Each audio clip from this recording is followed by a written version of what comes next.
Hello friends, welcome to civil AEJ exam.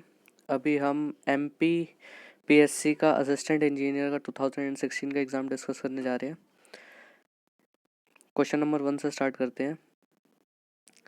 Question number 1 कह रहा है if f C k f is the characteristic strength of concrete then as per IS 456/2000 the modulus of elasticity of the concrete is A 5700 under root F C k 5200 under root F C k C 5000 under root F C k और D is none of these. तो इसका correct option हम जानते हैं क्या हो जाएगा, C, that is 5000 under root F C K. अगर वो 1978 की बात करता तो 5700 अंडर रूट एफ सी के होता। कोड रिविजन के बाद 5000 हो गया है। नेक्स्ट क्वेश्चन देखते हैं। The minimum tension reinforcement required in the concrete beam should not be less than A 0.04 B dot D, B 0.12 by 100 B dot D, C 0.85 BD by F of Y और D is 0.87 BD by F of Y। तो इसका minimum पूछ रहा है, तो minimum हम beam के लिए क्या लेते हैं, 0.85 BD by F of Y। अगर वो मैक्सिमम पूछता तो हम कितना लेते हैं, 4%। तो ऑप्शन ए जो हमारा है वो किसके लिए है, मैक्सिमम रेनफोर्समेंट के लिए। नेक्स्ट क्वेश्चन देखते हैं। The one way simply supported slab for a room of plan dimensions 9 metre is to 4 metre carries a ultimate working load of 9 kilonewton per meter. The design moment for the slab should be। Okay, तो design moment हमसे slab का पूछ रहा है। Working load कितना है, 9 kilonewton metre का है। ठीक है, तो हम जानते हैं क्या होता है, W L²/8। मोमेंट L की वैल्यू क्या ले लेंगे, 4 मीटर। किसका होता है, शॉर्टर स्पैन का होता है। ठीक है, W की वैल्यू कितनी है, 9 इंटू 4 इंटू 4/8, 4 2 8, 2 2 4, 2 9 18। तो करेक्ट ऑप्शन क्या हो जाएगा, B, that is 18 kilonewton metre. Next question देखते हैं। A reinforced concrete RC column with slenderness ratio greater than 12 is classified as A short column, B long column, C axially loaded column और D is stub column। तो slenderness ratio 12 से बड़ा है तो हमारा long column होगा, अगर 12 से छोटा है तो हमारा शॉर्ट कॉलम होगा, और अगर 3 से छोटा है, 3 या 3 से छोटा है तो हमारा क्या होता है, पेडेस्टल होता है। पेडेस्टल याद रखना, एक कॉलम नहीं होता है। ठीक है, नेक्स्ट क्वेश्चन देखते हैं। The critical section for computing maximum bending moment for the design of isolated footing supporting a concrete column is considered as the distance between column face and the footing edge. तो हमें critical section बताना है किसके लिए, important क्या चीज़ है इसमें, maximum bending moment कहाँ पे होगा। ठीक है, ए क्या है, at face of column, B क्या है, at distance D from the face of column, C क्या है, at centre of the column, और डी क्या है, at distance D/2 from the face of column. तो मैक्सिमम बेंडिंग मोमेंट हम जानते हैं किस पे होता है, at face of column. One way shear कहाँ पे होता है, at distance D from face of column. और टू वे शेयर कहाँ होता है, at a distance of D/2 from face of column. Next question देखते हैं। As per Indian standards the minimum grade of concrete to be used in liquid retaining structure should be A M20, B M25, C M30 और D is M15। तो हम water tanks वगैरह के लिए हम क्या यूज़ करते हैं, M30 मिनिमम हम ग्रेड यूज़ करेंगे वाटर टैंक्स के लिए। नेक्स्ट क्वेश्चन देखते हैं। A vertical wall of circular bunker is subjected to horizontal pressure due to cold stored therein. ठीक है, the wall of the bunker is designed for A axial tension, B hoop tension and shear force, C hoop tension and bending moment और D is all are correct. तो ये देखो, एक circular bunker है, उसके अंदर क्या है, हॉरिजॉन्टल प्रेशर लग रहा है। कोई एक बंकर है, ठीक है, उसके अंदर क्या लग रहा है, प्रेशर लग रहा है, किसकी वजह से, कोल जो है अंदर उसके अंदर स्टोर्ड है।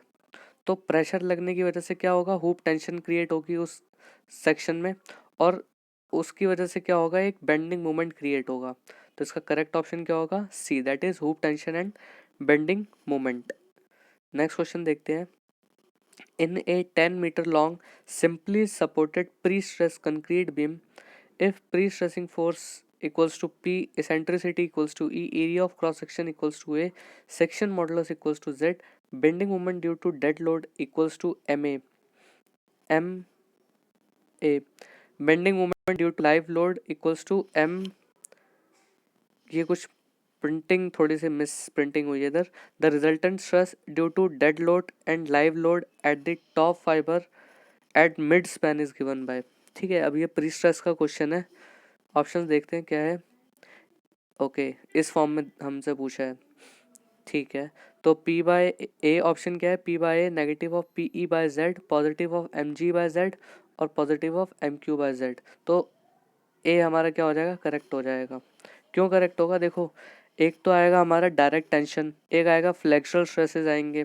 ठीक है, डायरेक्ट टेंशन डायरेक्ट स्ट्रेसेस की वजह से क्या आ गया? P बाय ए, और जो हमने प्री स्ट्रेसिंग फोर्स लगाया उसकी वजह से क्या होगा? ऊपर की साइड हॉगिंग क्रिएट होगी, हॉगिंग मोमेंट की वजह से क्या होगा? नेगेटिव आएगा। ठीक है, negative of P E by Z वो ले लिया हमने। ये तो हमारा फर्स्ट जो टर्म है ये हमारी किसकी वजह से होगी? प्री स्ट्रेसिंग की वजह से। अब ये जो दो टर्म है ये किसकी वजह से है? Due to dead load and due to live load की वजह से हमारा इतना स्ट्रेस आएगा। नेक्स्ट क्वेश्चन देखते हैं। As per Indian standard IS 800 2007, the partial safety factor for material resistance governed by yielding failure of the steel is A 1.10, B 1.15, C 1.20 और D is 1.50। अब देखो, स्टील की बात कर रहे हैं। ठीक है, स्टील मतलब कौन सा? स्टील स्ट्रक्चर्स में हम सेफ्टी फैक्टर क्या लेते हैं? As per IS 800 2007। तो इधर इम्पोर्टेंट क्या है? Yielding failure. यील्डिंग फेलियर के हम लेंगे 1.10। ठीक है, अगर अल्टीमेट के लिए पूछता तो हम लेते 1.15। 1.15 हम लेते अल्टीमेट स्ट्रेस के लिए। ठीक है, और 1.5 हम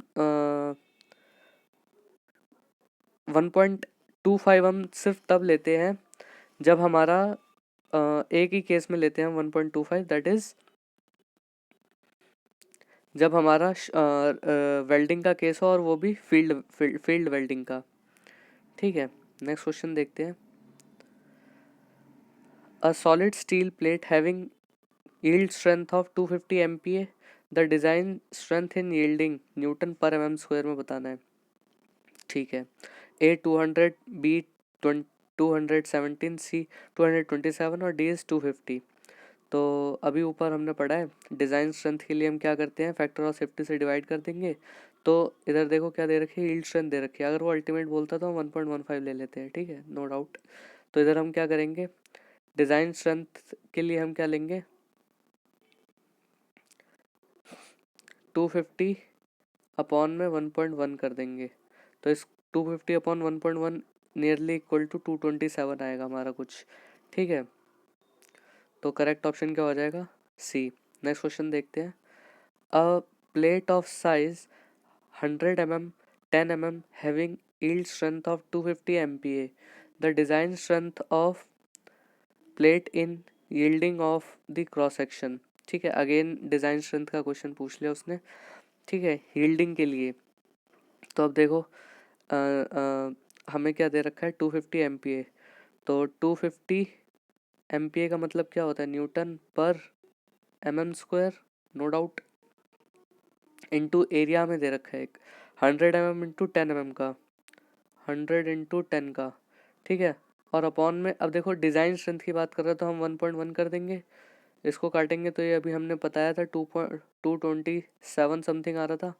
और ये देखो कितने हैं? 1000 दैट इज किलो न्यूटन। तो हमारा करेक्ट ऑप्शन क्या हो जाएगा? D, that is 227 kilo Newton. Next question देखते हैं। The Indian standard IS 800 2007 divides various compression member cross sections into how many buckling classes? A 1 2 3 4। तो स्टील कोड हमारा क्या कहता है? 4 बकलिंग क्लासेस में होते हैं, that is a buckling class A B C और डी क्लास में हमने क्या करा है, डिवाइड करा है इनको। नेक्स्ट क्वेश्चन देखते हैं। As per the Indian Standard 800 2007, the respect to serviceability and when transfer stiffeners are not provided, ठीक है, ट्रांसफर स्टिफनर्स आर नॉट प्रोवाइडेड, ये इंपॉर्टेंट है। The D by T W ratio of the web should be less than और equal to, तो कितना होना चाहिए, 200 से कम होना चाहिए, तभी हम कोई स्टिफनर प्रोवाइड नहीं करेंगे। ठीक है, इसके तीन केसेस होते हैं, 200 से कम होता है, 200 से 250, 250 से 400, 400 से ऊपर। ठीक है, नेक्स्ट क्वेश्चन देखते हैं। In the design of base plate the bearing strength of concrete are as per Indian standard 800 2007 is taken as FCK। क्या पूछ रहा है, बियरिंग स्ट्रेंथ पूछ रहा है प्लेट की, तो प्लेट की बियरिंग स्ट्रेंथ हम कितनी लेते हैं, 0.45 FCK। नेक्स्ट क्वेश्चन देखते हैं। The Indian standard 800 2000 recommends in taking advantage of reducing design forces that the purlins be designed as A continuous beam, B simply supported beam, C cantilever beam और D is tension member। तो purlins को हम as a continuous beam की तरह design करते हैं। Next question is, the principal rafter of roof trough is inclined at angle of 15 degree. No access is provided except maintenance. The roof is subjected to imposed load of 0.75 kilonewton per meter square. The design imposed load is A 1.50 kilonewton per meter square, B 0.75 kilonewton per meter square, D 0.6, C इसका हमारा क्या हो जाएगा correct option, that is 0.65 kilonewton per meter square। Next question देखते हैं। The plastic modulus of A rectangular beam of with 200 mm and depth 400 mm is, तो ZP plastic section modulus की बात कर रहा है। तो ZP हम जानते हैं क्या करता है, इक्वल एरिया में डिवाइड करता है। उसको जब सॉल्व करेंगे, बहुत ईजी क्वेश्चन है, सॉल्व करेंगे तो 8 × 10⁶ mm³ आएगा हमारा आंसर। नेक्स्ट क्वेश्चन देखते हैं। The stiffness matrix for the beam shown in the following figure is, ये एक फिगर दे रखी है, हमारा कोई बीम है, उसको इसका स्टिफनेस मैट्रिक्स पूछ रहा है, तो इसका करेक्ट ऑप्शन क्या होगा हमारे पास, इसके लिए देखो कितने, 1 2 3 4, तो इसके लिए क्या हो जाएगा, EI/4, that is B is correct option for this question, EI/4, 4 1 1 2। Next question देखते हैं। Using strain energy method the vertical deflection at O is, अब O पे हमें वर्टिकल डिफ्लेक्शन वो पूछ रहा है, ठीक है, स्ट्रेन एनर्जी मेथड से।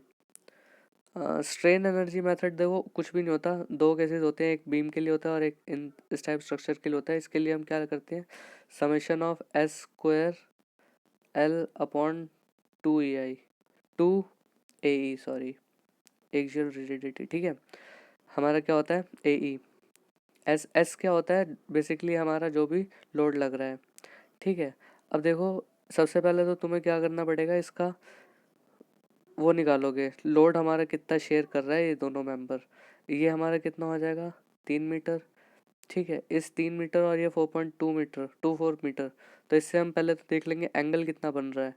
तो इसको जब आप सॉल्व करेंगे तो आपके पास आएगा कितना एंगल, दैट इज सिंपल, हम ट्रिग्नोमेट्री से सॉल्व कर सकते हैं, तो एंगल आएगा 45 डिग्रीज। ठीक है, एंगल भी पता लग गया, हम क्या करेंगे, लेंथ निकाल लेंगे। लेंथ कितनी आएगी, ये समथिंग समथिंग 3 मीटर आएगी, ठीक है, ये हमारी कुछ 3 मीटर आएगी। ऐसे सिमिलरली ये केस 3 मीटर, तो हमारे पास टोटल लेंथ पता लग गई, ठीक है। एक्चुअल अगर इसकी डेरिवेशन देखोगे तो कुछ इस तरीके से होती है, एस की पहले वैल्यू निकालनी पड़ती है, that is load share by both of this two cables. वो कैसे निकालोगे, माना इसकी ए ओ केबल में हम टेंशन ले लेते हैं T, तो T sine theta plus T sine theta of OB should be equals to किसका होना चाहिए, 10 kN के होना चाहिए। तो इसको सॉल्व करके हमारे पास कुछ S की वैल्यू आ जाती है, ठीक है। तो S की वैल्यू और नॉर्मल हम फॉर्मूला लगाएंगे डिफ्लेक्शन के लिए, क्या, PL/AE, PL/AE। ये तो हमारा देखो स्ट्रेन एनर्जी है, ये जो मैंने लिखा है ये है हमारी स्ट्रेन एनर्जी, ठीक है। और स्ट्रेन एनर्जी से डिफ्लेक्शन निकालने का फॉर्मूला पता है क्या होता है, वो होता है हमारा डेल्टा इक्वल्स टू क्या होता है, del U I total internal work done upon में डेल पी। पी के साथ इसको हम क्या करेंगे, डिफरेंशिएट कर देंगे, that is 2s l upon में 2 ए ई, तो 2 से 2 कैंसिल आउट हो जाएगा, तो पी और एस एक ही बात है, पी एल अपॉन ए ई। तो पी भी हमें दे रखा है 10, एल हमने निकाल लिया 336, और एरिया पता है, यंग्स मॉडुलस पता है। इन दोनों को सॉल्व करके अगर हम करेंगे तो नियरली हमारा 3 के इक्वल आएगा, बट इधर ऑप्शन में कोई नहीं दे रखा है 3, तो हम क्या ले लेंगे सबसे nearest value, that is 2.12। Next question देखते हैं। If m is member of if m is number of members, r is the reactions and j is the number of joints, then in case of planar structure m plus r less than 3j leads to. ठीक है, अब देखो important क्या है, less than दे रखा है। A stable structure, B determinate structure, C unstable structure और डी इज इनडिटर्मिनेट स्ट्रक्चर। तो ये क्या करेगा, देखो लेस देन है, दैट इज मेंबर्स क्या है, कम है, तो हमारा क्या होगा, अनस्टेबल स्ट्रक्चर होगा। ठीक है,